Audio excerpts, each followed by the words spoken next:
Bismillahirrahmanirrahim. Assalamualaikum warahmatullahi wabarakatuh. Alhamdulillahirabbil alamin wassalatu wassalamu ala asrofil anbiya wal mursalin wa ala alihi washabbi ajmain, amma ba'du. Alhamdulillah, kita bertemu lagi di Ruang Kesehatan Islami Sabtu ke-3. Kita akan berbincang-bincang tentang gangguan saluran pencernaan, terutama gastritis. Dan yang lalu kita bicara tentang hikmah puasa dan sangat bermanfaat. Nah, ini kita akan membahas gangguan saluran pencernaan terutama gastritis saat puasa Ramadan ataupun setelah Ramadan. Semoga dapat menjadi ilmu yang bermanfaat.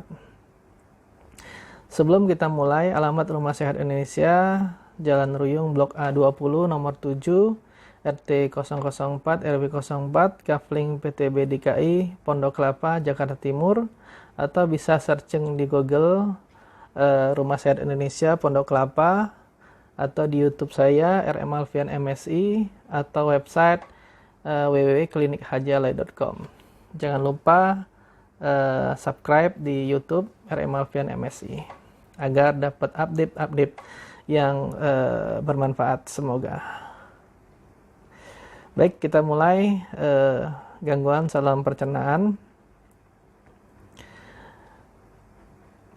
A'udzubillahi minasyaitonirrajim. Bismillahirrahmanirrahim. Makan dan minumlah, tapi jangan berlebih-lebih. Sesungguhnya Allah tidak menyukai orang-orang yang berlebih-lebihan. Quran Al-A'raf 31. Tidaklah anak Adam memenuhi wadah yang lebih buruk, yaitu perut. Cukuplah bagi anak Adam memakan beberapa suap untuk menegakkan punggungnya, namun jika ia harus melebihinya, hendaklah sepertiga perutnya diisi untuk makanan, sepertiga untuk minuman, dan sepertiga lagi untuk bernapas. Hadis riwayat Tirmizi, Ibnu Majah, Ahmad. Saluran pencernaan adalah suatu sistem yang meliputi organ mulut, kerongkongan, dan perut. Saluran pencernaan bawah meliputi usus kecil, usus besar atau kolon, rektum, dan anus. Fungsi saluran pencernaan meliputi proses mengunyah, menelan, mencerna, menyerap, dan mengeliminasi sisa makanan. Gangguan pencernaan terjadi ketika setiap bagian dari saluran pencernaan tidak berfungsi sebagaimana mestinya. Akibat penderita mengalami kesulitan dalam mencerna makanan, menyerap makanan, dan buang air besar. Jadi kalau kita ada keluhan pada saat mencerna makanan atau menyerap makanan ataupun buang air besar, itu merupakan salah satu gangguan dari saluran pencernaan. Berbagai gejala dapat muncul akibat gangguan saluran pencernaan, antara lain mual, muntah, diari, konstipasi, dan tukak lambung. Gejala tersebut dapat disebabkan antara lain oleh, yaitu 1. Pola makan yang meliputi keteraturan waktu makan, jenis makanan yang dikonsumsi, misalnya kurang serat, kurang minum, yang dapat mengakibatkan feses mengeras sehingga tertahan lama dalam usus dan dapat menyebabkan terjadinya iritasi mukosa usus. Yang kedua, keseimbangan bakteri dalam usus, di mana bakteri ini diperlukan dalam proses mengubah makanan yang dikonsumsi. Apabila keseimbangan ini terganggu, akan menyebabkan terjadi gangguan pada saluran pencernaan yang paling umum adalah diare. Yang ketiga, peristaltik usus, sesuai dengan fungsinya, usus berkontraksi setiap saat sehingga memungkinkan makanan bergerak pada saluran pencernaan yang akhirnya sisa makanan dapat dikeluarkan. Peristaltik usus antara lain dipengaruhi oleh volume usus dan kerja saraf otonom. Beberapa penyakit yang terkait dengan saluran pencernaan adalah radang tenggorokan, radang lambung, tukak usus, dan sembelit. Mual adalah rasa seperti ingin muntah dan tidak nyaman pada perut. Mual juga sering terjadi pada masa kehamilan, terutama kehamilan muda. Terlalu banyak makan, menghirup aroma yang tidak disukai, berada dalam kendaraan. Tanaman yang dapat kita gunakan yaitu temu mangga dan kunyit. Dispepsia merupakan keadaan di mana pasien mual, nyeri ulu hati yang terjadi setelah memakan makanan berat.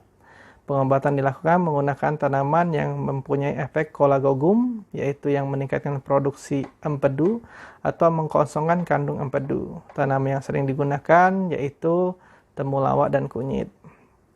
Diare terjadi apabila terdapat peningkatan frekuensi buang air besar atau BAB lebih dari 3-4 kali dalam 24 jam.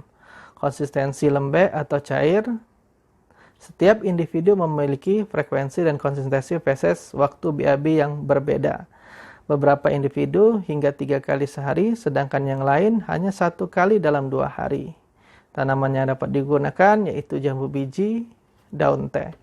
Jangan lupa siapkan pena dan kertas ya, karena nanti ada formula, rumus yang dapat dibuat ya selama kita stay at home ya. Ya bisa kita racik sendiri. Insya Allah mudah dibuatnya.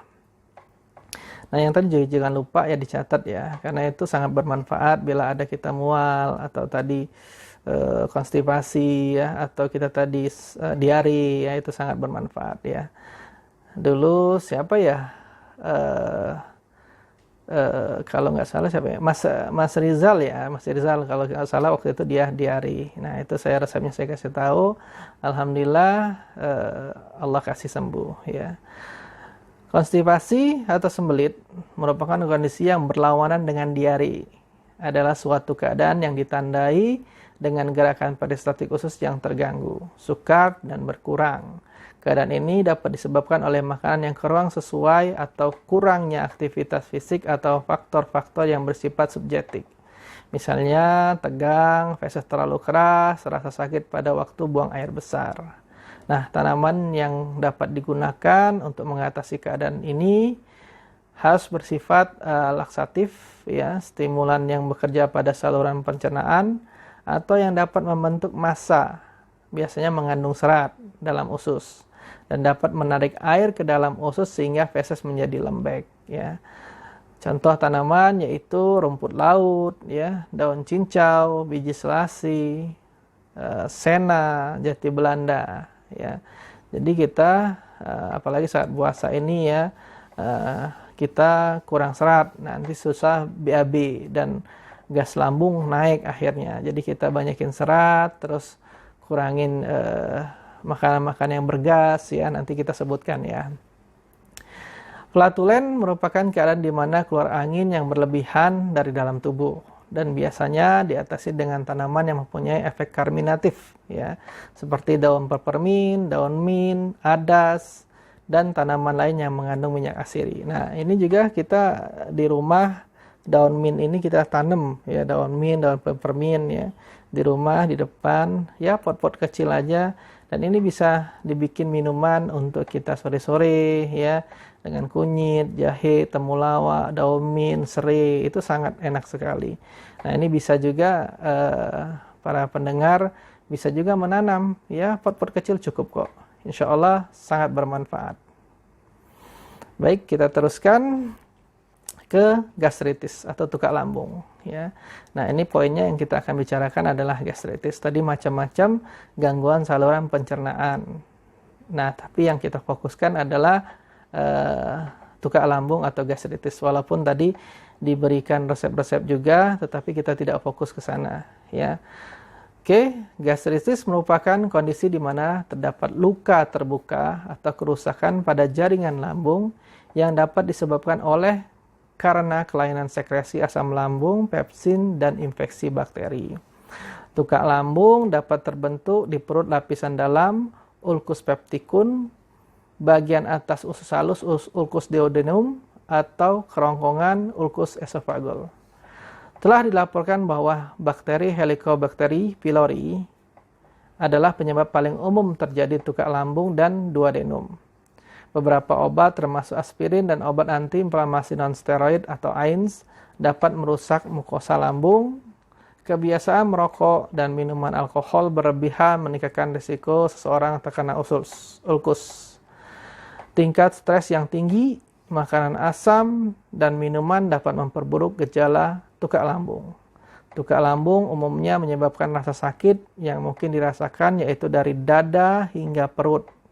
Nyeri bisa berlangsung beberapa menit sampai beberapa jam dan diperburuk pada waktu perut kosong. Waktu gejala dalam hubungannya dengan makanan membantu membedakan antara ulkus lambung dan ulkus duodenum. Ulkus lambung diperingan oleh makanan, sedangkan ulkus duodenum diperparah oleh makanan. Nah, jadi bisa kita bedakan di sini ya. Jadi kalau ulkus lambung atau peptikum ya, dia diperparah kalau kita tidak makan ya. Tapi kalau ulkus duodenum diperparah saat dia makan ya. Jadi dia makan malah begak ya, nggak nyaman, kembung perutnya ya, itu. Gejala yang paling umum adalah sakit perut.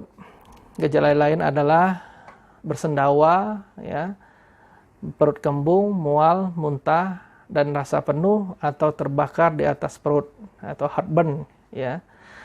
Darah dalam muntah atau feses berwarna hitam mungkin merupakan tanda pendarahan dalam perut yang mungkin menunjukkan masalah serius yang memerlukan perhatian. Ya, jadi kalau kita luka di lambung atau usus biasanya warna hitam, ya, darahnya. Gastritis diklasifikasikan berdasar terjadinya pengikisan atau erosif atau non-erosif yang mengakibatkan cedera mukosa, dan dapat pula diklasifikasikan berdasarkan histologi jenis sel inflamasi sebagai akut atau kronis. Ya. Baiklah, kita akan lanjutkan setelah jeda nasid. Ya, setelah itu kita lanjutkan kembali.